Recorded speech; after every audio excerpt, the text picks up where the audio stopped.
Everyone, मैं हूं advocate उस्मा शेख और आज हम देखेंगे मेंबर्स कंपनी एक्ट के अंदर। मेंबर और शेयर होल्डर दोनों ही सेम होते हैं, लेकिन मेंबर जो होता है वो शेयर होल्डर से बड़ा कॉन्सेप्ट है, इसीलिए हर जगह डेफिनेशंस में मेंबर वर्ड यूज होता है। मेंबर और शेयर होल्डर में ज़्यादा फर्क नहीं होता है, लेकिन फिर भी एक मेंबर जिसके पास शेयर नहीं है वो मेंबर होता है और एक शेयर होल्डर जिसके पास शेयर है लेकिन वो मेंबर नहीं भी हो सकता है। ये बात का हमें ज़्यादा ध्यान रखना है। मेंबर का कॉन्सेप्ट जो है हमें क्योंकि सेक्शन कंपनी एक्ट 2013 में अमेंड हो गया है, इसलिए हमें दो डेफिनेशन है हमारे पास, लेकिन दोनों ही डेफिनेशन सेम है। ये डेफिनेशन जो है सेक्शन 41 कंपनीज एक्ट 1956 के अंदर, ये डेफिनेशन बहुत ही परफेक्ट, और इसी डेफिनेशन को फर्दर एक्सप्लेन करके नई definition under section 2 subsection 55 of the act 2013 के अंदर बनाई गई है। अब हम देखेंगे मेंबर क्या होता है। मेंबर की डेफिनेशन अंडर सेक्शन 41 में दी गई है। मेंबर वो पर्सन होता है जो सब्सक्राइबर ऑफ मेमोरेंडम होता है। Any person who subscribe to the memorandum of a company shall deem to be a member and agreed to become a member and his name appears in the register of member। Her company के पास member का register होता है, उसके अंदर उसके सारे members के नाम होते हैं। कंपनी के चलने के लिए या कंपनी को रहने के लिए मेंबर्स की ज़रूरत होती है। बहुत सारे पर्सन का वर्ड इम्पॉर्टेंट है। बहुत सारे पर्सन मिलके मेंबर बनते हैं और वो मेंबर कंपनी चलाते हैं या कंपनी को फॉर्म करते हैं। मेंबर वो होता है जिसका नाम कंपनी के रजिस्टर में रजिस्टर्ड होता है। कंपनी के मेंबर के रजिस्टर में जिन लोगों का नाम रहता है वो मेंबर होता है, चाहे वो शेयर होल्डर हो या ना हो। मेंबर मैंने जैसे कि पहले कहा एक बड़ा कॉन्सेप्ट है। शेयर होल्डर मेंबर के अंदर ही आता है या शेयर होल्डर भी मेंबर ही होता है। हमने यहाँ मेंबर वर्ड यहाँ ज़्यादातर इसलिए यूज़ होता है क्योंकि ऐसी बहुत सारी कंपनीज हैं जिसमें शेयर होल्डर्स नहीं होता। कंपनी लिमिटेड बाय गारंटी में शेयर होल्डर नहीं होता। उसी तरह 1% कंपनी में शेयर होल्डर नहीं होता। तो ये सारे कॉन्सेप्ट को कवर करने के लिए वर्ड मेंबर यूज़ किया गया है। मेंबर का नाम रजिस्टर्ड ऑफ मेंबर में अपीयर होता है। अगर वो शेयर होल्डर नहीं है और उसका नाम फिर भी रजिस्टर्ड ऑफ मेंबर में कंपनी के है तो भी वो मेंबर ही कहलाएगा। ये कॉन्सेप्ट समझने के लिए मैं आपको पहले बता दूं कि पहले जब इंटरनेट का ज़माना नहीं था, वर्चुअल बैंकिंग और वर्चुअल ट्रांजैक्शंस नहीं होते थे और डीमैट अकाउंट वर्चुअली नहीं होता था, उस टाइम पर अभी भी ऐसे इशू किया जाता है, हार्डली करते हैं। उस टाइम पर शेयर सर्टिफिकेट दिया जाता था। शेयर सर्टिफिकेट फिजिकल पेपर होता था जिसके अंदर कंपनी का नाम, कंपनी का डिटेल एड्रेस, कंपनी के कॉमन सील होता था, कंपनी ने कौन सा शेयर इशू किया है, सीरियल नंबर ऑफ शेयर्स होता था, कितने सीरियल नंबर ऑफ शेयर्स या कितने नंबर ऑफ शेयर्स एक पर्सन को सर्टिफिकेट के अंदर मिल रहे हैं, वो सारी डिटेल वो सर्टिफिकेट के अंदर लिखी होती थी। और वो सर्टिफिकेट के दूसरी तरफ लिखा होता था शेयर होल्डर का नाम। जैसे जैसे शेयर होल्डर चेंज होते थे उनका नाम पीछे और नए नंबर पे आते जाता था, उस तरीके से नए मेंबर्स बनते जाते थे। तो जो शेयर होल्डर का नाम चेंज होता था वो शेयर होल्डर अपना नाम अप्लाई करता था कंपनी में कि मेरा नाम उस रजिस्टर्ड ऑफ मेंबर में आप ऐड कर लीजिए और प्रीवियस होल्डर का नाम निकाल दीजिए। तो इस तरीके से कॉन्सेप्ट ऑफ मेंबर और शेयर होल्डर जो कि सेम है, इसलिए मेंबर वर्ड यूज़ किया गया है। ज़्यादा सारे ही कॉन्सेप्ट में मेंबर और शेयर होल्डर सेम कॉन्सेप्ट है, लेकिन मेंबर जो है वो ज़्यादा बड़ा और वाइडर कॉन्सेप्ट है और वो उन टॉपिक्स को भी कवर करता है जिसमें शेयर होल्डर फिट नहीं बैठता है।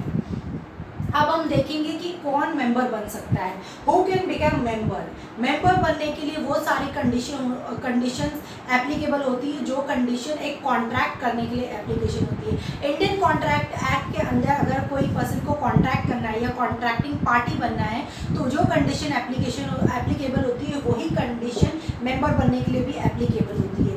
यूजुअली मेंबर बनने के लिए जो कंडीशन है और जो कॉन्ट्रैक्ट के अंदर कंडीशन है वो ये है। मेजर अ पर्सन जो एक बालिग इंसान हो, ऐसा पर्सन जो 18 साल के ऊपर हो और वो मेंबर बन सकता है। लेकिन ऐसा पर्सन जो 18 साल के नीचे, जिसे हम माइनर कहते हैं हमारे टर्म्स में, या डेफिनेशन ऑफ माइनर में रहता है, वो पर्सन मेंबर नहीं बन सकता। अगर उस पर्सन को मेंबर बनाया जाता है तो यहाँ पर कंपनी ही फॉल्ट होती है। अगर कंपनी उससे पैसा लेना है या कंपनी उससे कॉल ऑफ शेयर्स करना है तो वहाँ पर मेंबर लायबल नहीं होता। यहाँ तक कि कोई नेक्स्ट फ्रेंड, जो concept of next friend member के साथ अटैच होता है, वो भी, या कोई पर्सन या गार्डियन माइनर के बिहाफ में मेंबर नहीं बन सकता। तो माइनर का कॉन्सेप्ट यहाँ पे पूरी तरीके से मेंबर बनने के लिए एप्लीकेबल नहीं है। एक मेजर पर्सन ही मेंबर बन सकता है। दूसरा कॉन्सेप्ट है साउंड माइंड। ऐसा पर्सन जिसका दिमागी संतुलन सही हो और वो सोचने और समझने की ताकत रखता हो, वो मेंबर बन सकता है। तीसरा कॉन्सेप्ट है नॉट डिस्क्वालिफाइड। ऐसा पर्सन जो किसी एक्ट या कानून के तहत डिस्क्वालिफाइड नहीं किया गया हो, वो पर्सन मेंबर बन सकता है। चौथा कॉन्सेप्ट है कंपनी। मैंने पहले भी जैसे कहा था कि मेंबर एक पर्सन बनता है। पर्सन का कॉन्सेप्ट या डेफिनेशन ऑफ पर्सन बहुत ही वाइडर है। एक इंडिविजुअल ह्यूमन बीइंग के अलावा डेफिनेशन ऑफ पर्सन में आर्टिफिशियल पर्सन भी आता है या person in the I of law भी आता है। जैसा कि हमने पहले देखा है इंट्रोडक्शन में, कंपनी एक्ट के अंदर पर्सन वो होता है, company can is also a person. Company is a artificial person जो लीगली एक पर्सन है, कानून के तहत उसको एक आर्टिफिशियल पर्सन का स्टेटस दिया गया है। तो अगर कंपनी का memorandum of association and article of association permit करता है तो एक कंपनी दूसरी कंपनी का मेंबर बन सकती है। पांचवा कॉन्सेप्ट है इंसॉल्वेंट। एक इंसॉल्वेंट पर्सन जब तक मेंबर रहता है जब तक उसका नाम रजिस्टर ऑफ मेंबर में अपीयर होता है। जब इंसॉल्वेंट का कार्रवाई या एक्ट एप्लीकेबल होता है और एक अपॉइंटेड पर्सन इंसॉल्वेंसी के सारे स्टेप्स करने जाता है तो वो पर्सन का नाम उसके बाद मेंबर ऑफ रजिस्टर में से निकाल दिया जाता है और वो मेंबर नहीं रहता। लेकिन जब तक उसका नाम रजिस्टर में रहता है तब तक वो इंसॉल्वेंट पर्सन भी मेंबर रहता है। उसके बाद आता है एनआरआई। ऐसे इंडियंस जो इंडिया में नहीं रहते, इंडिया के बाहर दूसरे देशों में रहते हैं, अगर उनको आरबीआई परमिट करती है और वो एलियन एनिमी नहीं है, हमारे दुश्मन देशों में से नहीं है, तो ऐसे पर्सन को भी कंपनी का मेंबर बनने की परमिशन होती है। उसके बाद आता है ट्रेड यूनियन। ट्रेड यूनियन एक बॉडी ऑफ कॉर्पोरेट है, वो एक पर्सन का स्टेटस रखती है। जैसे कि मैंने पहले भी कहा, पर्सन वाइडर कॉन्सेप्ट है, पर्सन एक डेफिनेशन है हमारे यहाँ पर एक्ट के अंदर। तो ट्रेड यूनियन भी एक पर्सन का, एक बॉडी कॉर्पोरेट का स्टेटस रखती है, तो ट्रेड यूनियन भी मेंबर बन सकती है। उसके बाद आता है गवर्नमेंट। गवर्नमेंट के अंदर हमारी यूनियन गवर्नमेंट ऑफ इंडिया रहती है, या स्टेट गवर्नमेंट जो कोई भी स्टेट को रिप्रेजेंट करती है, जैसे स्टेट ऑफ महाराष्ट्र हो, स्टेट ऑफ राजस्थान हो, स्टेट ऑफ गुजरात हो, स्टेट ऑफ आसाम हो, तो वो स्टेट गवर्नमेंट या government of India, union of India president के तहत या गवर्नर के तहत किसी मेंबर अपने आप को मेंबर रिप्रेजेंट करती है। ज़्यादातर हम जैसे जानते हैं कि ऐसी बहुत सारी कंपनी होती है जिसको गवर्नमेंट ऑपरेट करती है, तो उन कंपनीज़ में गवर्नमेंट मेंबर होती है। ऐसी बहुत सारी कंपनीज होती है जिसकी मेंबर गवर्नमेंट होती है और बाकी पब्लिक होती है, तो उसमें भी गवर्नमेंट एक मेंबर होती है जिसको रिप्रेजेंट प्रेसिडेंट और गवर्नर ऑफ स्टेट करते हैं। वो एक पर्सन को अपॉइंट करते हैं जो एनुअल जनरल मीटिंग और बाकी नोटिस और वगैरह गवर्नमेंट के बिहाफ में उस कंपनी की लेते हैं। फिर आती है एलएलपी, लिमिटेड लायबिलिटी पार्टनरशिप, जो है वो एक पर्सन का स्टेटस रखती है क्योंकि वो एक आर्टिफिशियल पर्सन है और उसका खुद का कॉमन सील होता है, तो वो लिमिटेड लायबिलिटी पार्टनरशिप भी पर्सन का स्टेटस रखती है। इसके लिए वो मेंबर बन सकती है कंपनी के। इसके अलावा एक HUF, Hindu undivided family, member नहीं बन सकती, क्योंकि कर्ता मेंबर बन सकता है लेकिन HUF मेंबर नहीं बन सकती, क्योंकि HUF को रिप्रेजेंट करता है कर्ता, तो HUF मेंबर नहीं बन सकती। ये हो गया कि कौन मेंबर बनता है। अगर एक पर्सन मेंबर बन गया है और उसका नाम रजिस्टर ऑफ मेंबर में आ रहा है, उसके बाद किस तरीके से या किन कारणों से उसका मेंबरशिप चला जाएगा या वो मेंबर नहीं रहेगा। Cessation of membership. Cessation of membership दो तरीके से होते हैं। पहला है एक्ट ऑफ पार्टी के ऐसे कुछ काम जिसकी वजह से वो मेंबर नहीं रहता। दूसरा act by operation of law, कानून की वजह से, या जो कानून में रिप्रेजेंट करता है या कानून दिखाता है, उसकी वजह से वो मेंबर नहीं रहता। पहला है ट्रांसफ़र।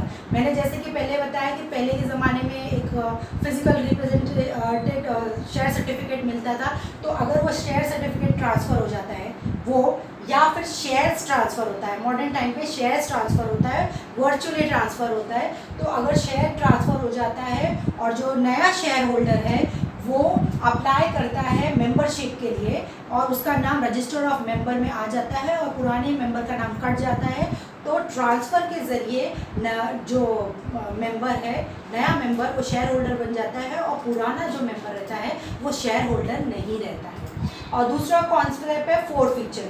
ऐसा बहुत टाइप होता है कि कंपनी शेयर्स को फोरफीचर कर देती है, कैंसिल कर देती है, वो शेयर फर्दर एग्जिस्टेंस में नहीं रहते, तो उस टाइम पे मेंबरशिप भी ख़त्म हो जाती है। तीसरा कॉन्सेप्ट है कंपनी सेल शेयर्स। बहुत टाइम ऐसा होता है कि मेंबर्स का शेयर्स, प्रमोटर्स का शेयर्स या एक चंक ऑफ शेयर्स कंपनी रखती है और उन शेयर्स को वो कंपनी बेच देती है या दूसरी कंपनीज को बेच देती है। तो ऐसे टर्म में जो कंपनी रहती है वो अपना शेयर्स बेच देती है, तो ऑटोमेटिकली मेंबरशिप भी चली जाती है। चौथा कॉन्सेप्ट है रिडम्पशन। प्रेफरेंस शेयर जब इशू करती है, जैसे कि शेयर होल्डर एंड मेंबर एक ही कॉन्सेप्ट है, लेकिन प्रेफरेंस शेयर जब कंपनी इशू करती है तो वो रिडीम होता है, उसके बदले उनको पे कर दिया जाता है।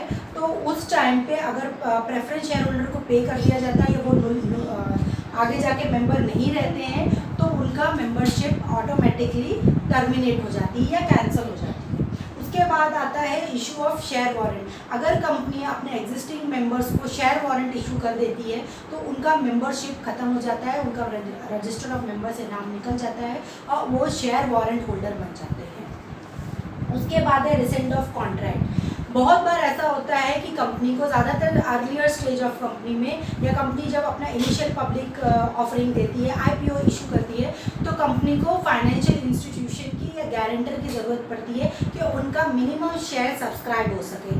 तो उस टाइम पे जो मिनिमम सब्सक्राइबर में होता है वो फाइनेंस कंपनी या गारंटर होता है, तो गारंटर और फाइनेंस कंपनी सब्सक्राइबर बन जाता है। तो वो कॉन्ट्रैक्ट जब गारंटर या फाइनेंशियल कंपनी से एंड होता है तो वो सब्सक्रिप्शन भी ख़त्म हो जाता है, और जैसे ही सब्सक्रिप्शन ख़त्म हो जाता है वो मेंबर भी नहीं रहते हैं। आप ये देखेंगे कि act of law, bye operation of law से कैसे मेंबरशिप ख़त्म होती है। सबसे पहला कॉन्सेप्ट है इंसॉल्वेंट। मैंने जैसे कि पहले भी बताया, एक इंसॉल्वेंट मेंबर हो सकता है जब तक उसका नाम रजिस्टर ऑफ मेंबर में रहेगा, लेकिन जब इंसॉल्वेंट पर्सन आएगा और उसका इंसॉल्वेंसी का प्रोसेस चालू होगा, एक पर्सन अपॉइंटेड किया जाएगा, वो सारे इंसॉल्वेंसी के प्रोसेस को पूरा करेगा, तो वो इंसॉल्वेंट का पर्सन का नाम मेंबर ऑफ रजिस्टर से बाय ऑपरेशन ऑफ लॉ निकल जाएगा।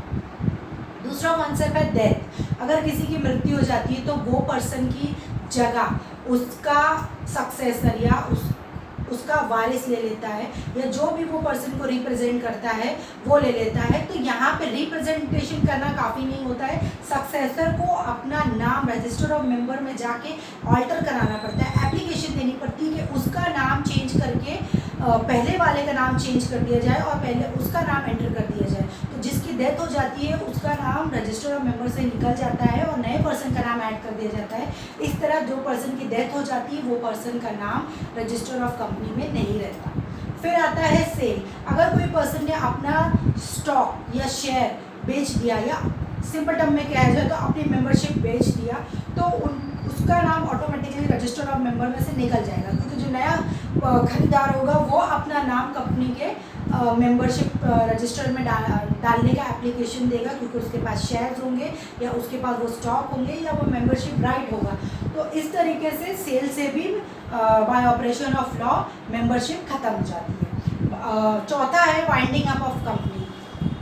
जब एक कंपनी वाइंड अप होती है, जब जो कंपनी जिसके शेयर्स है या जिसके मेंबरशिप है वो कंपनी ही नहीं रहेगी, तो उसके मेंबर्स कहाँ रहेंगे, ऑटोमेटिकली उसकी कोई वैल्यू नहीं होती। मेंबर्स को या वाइंडिंग अप के प्रोसेस के थ्रू जो पे किया जाता है या जो भी प्रोसेस होता है उसके थ्रू उनको जो भी पे किया जाता है और मेंबर ऑफ रजिस्टर में से उनका नाम निकल जाता है। जब कंपनी ही बंद होगी तो रजिस्टर भी ऑटोमेटिकली बंद हो जाता है। इस तरह से हमने देखा कि कौन मेंबर बन सकता है और किस तरीके से मेंबरशिप चली जाती है। अब हम देखेंगे कि कितने टाइप के मेंबर होते हैं। ज़्यादातर 3 टाइप के मेंबर होते हैं। पहला टाइप के मेंबर है सब्सक्रिप्शन, जैसे कि हमारे डेफिनेशन में भी दिया है, सेक्शन 41 के डेफिनेशन में भी दिया है और न्यू एक्ट के सेक्शन 2 सब सेक्शन 55 के भी डेफिनेशन में मेन कॉन्सेप्ट है सब्सक्राइबर। वो पर्सन जो मेमोरेंडम ऑफ कंपनी को सब्सक्राइब करते हैं वो बन जाते हैं सब्सक्राइबर, या वो सब्सक्रिप्शन करते हैं तो वो बनते हैं मेंबर। उनका नाम रजिस्टर ऑफ मेंबर में आना चाहिए। मेंबर के कॉन्सेप्ट को अंडरस्टैंड करने के लिए सबसे बड़ा टॉपिक ये है कि मेंबर का नाम रजिस्टर ऑफ मेंबर में होना चाहिए। उसका जिनका भी नाम रजिस्टर ऑफ मेंबर में होता है वो मेंबर रहते हैं, भले ही वो शेयर होल्डर ना रहे या वो अपना शेयर ट्रांसफ़र कर दे तो, या उनकी डेथ हो जाए, जब तक वो डेथ या ट्रांसफ़र नहीं एप्लीकेशन के बाद एप्लीकेशन नहीं देता है और रजिस्टर ऑफ मेंबर में नए पर्सन का नाम नहीं आता है, तब तक पुराना पर्सन का ही नाम रजिस्टर रहता है और वो ही मेंबर कहलाता है। हमारा दूसरा टाइप का मेंबर है एप्लीकेशन एंड रजिस्ट्रेशन। अगर नया इशू, जैसे कि मैंने पहले कहा, डेथ या ट्रांसफ़र या सेल के थ्रू या इंसॉल्वेंसी के थ्रू एप्लीकेशन देना पड़ता है कि नए मेंबर का नाम ऐड किया जाए और पुराने मेंबर का नाम निकाला जाए, तो इस तरीके से एप्लीकेशन के थ्रू जो न्यू मेंबर है या नया पर्सन है वो मेंबर ऑफ कंपनी बन सकता है।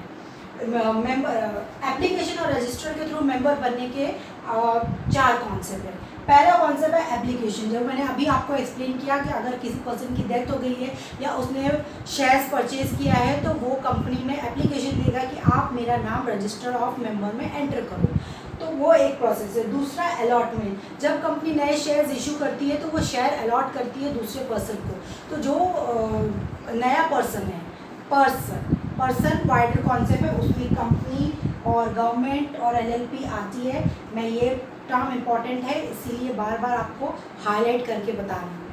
पर्सन, उसको अगर कंपनी अलॉट करती है, नए शेयर्स मिलते हैं उसको और वो रजिस्टर ऑफ मेंबर में एंटर हो जाता है तो वो मेंबर बन जाता है। तीसरा कॉन्सेप्ट है ट्रांसफ़र।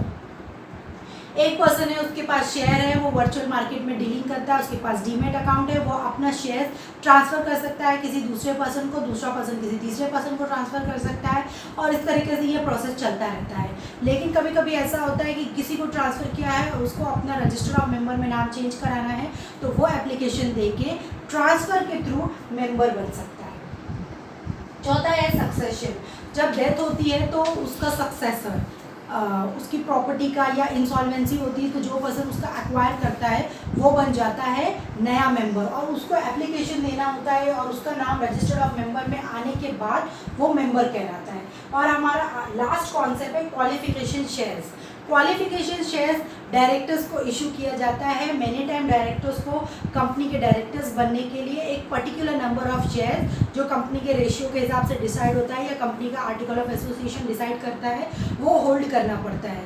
तो वो क्योंकि होल्ड करते हैं शेयर्स या वो डायरेक्टर्स जो होते हैं वो सब्सक्राइबर बन जाते हैं या उनको नए अलॉटमेंट होते हैं तो वो बन जाते हैं मेंबर, क्योंकि उनका भी नाम वो भी अप्लाई करेंगे कि हमारा भी नाम रजिस्टर ऑफ मेंबर में डालें, क्योंकि वो डायरेक्टर है। उसके अलावा भी क्योंकि उनके पास शेयर्स हैं तो वो रजिस्टर ऑफ मेंबर में अपना नाम ऐड करके मेंबर बन जाते हैं। ये concept of qualification of share section 266 में ऑफ कंपनीज एक्ट 1956 में एक्सप्लेन किया हुआ है।